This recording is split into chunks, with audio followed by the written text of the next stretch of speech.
What happens when your DM is a scholar in real life? Let me describe the situation. So I am friends with a guy, we'll call him Will, who had been crafting a D&D campaign setting for the better part of a decade. He's the sort of fellow who has trouble focusing on one task for long, so I just assumed he'd been getting distracted repeatedly over the years. I could not have been more wrong. But I wouldn't find that out until the night of our first session.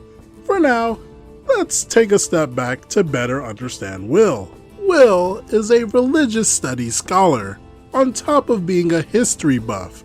One of his favorite pastimes is studying esoteric texts and theorizing about the gods humanity has worshipped. He also likes to write to other religious studies scholars and tell them why their ideas are wrong. Will is so well studied that he's usually right. So this is the guy creating the world me and a couple friends would inhabit. When he started writing, 5e didn't exist, but that was the system we were going to use. This is where the trouble started. I'm relatively new to 5e, and I have found D&D Beyond to be a marvelous boon with its character sheets and creation options. I assumed I could build a basic character ahead of time online. No, Will had homebrew restrictions and options available, and he didn't tell us what they were until the day of our first session. We spent our first hour parsing his rules and creating characters. What kind of rules did we have? At least a dozen pages of printed notes for each of us, describing what races and weapons were and were not available. Not that big of a deal, right? Well, I picked a fighter that focused on ranged attacks. Will had 4 different types of arrowheads to pick from, each with varying stats. He had at least 2 different types of shafts to pick from, affecting anything from range to carry weight. Poop. I finally make my way through his weapons spreadsheet and move on to his pages of regional information. It's surprisingly sparse, all things considered, but I learned that there's no such thing as common in his world. Instead, there are at least 3 spoken languages just in the country we start in. I pick one of them as the one I know, do the rest of my selections, and I think we're finally ready to play. Nope.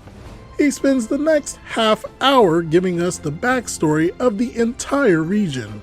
Not only the ruling family, which admittedly is important, but also the primary imports and exports, and the general status of the local economy. He talks about social-political climate, describing people and locations we never heard of nor seen. It's an information dump of cosmic proportions. In my mind, I'm telling myself that I'm never going to get back this part of my life. He was at least super organized, right? Nope. Despite having years to craft his setting, and weeks of advance notice before the session, most of his notes were scribbled on various notepads. He'd tell us one thing, then flip a few pages and contradict or correct himself. It was half an hour of this, with none of our PCs getting a chance to say a word. Finally, he finishes and the scene opens with our party sailing together as passengers on a boat. The captain of the boat approaches us and tries to strike up a conversation. Wait, what language is he speaking? Oh, it's one of the other regional dialects that none of us selected. The captain is the first NPC any of us encounter, and we can't even interact with him in a meaningful way. The rest of the session progresses much the same way until it mercifully ends. I love Will, but I'm never going to set foot into his crazy, over-detailed world again. Post note. So a lot of folks have been pointing out that it could be fun and interesting to have different languages in a region, and that it would be more realistic. And you are all correct that a character would typically have more than one language they know, but DM ruled that learning to speak a language was different from learning how to read/write it, so I had to spend an extra language point on knowing how to write the words I could speak. Yeah, sometimes it's important not to focus on every detail.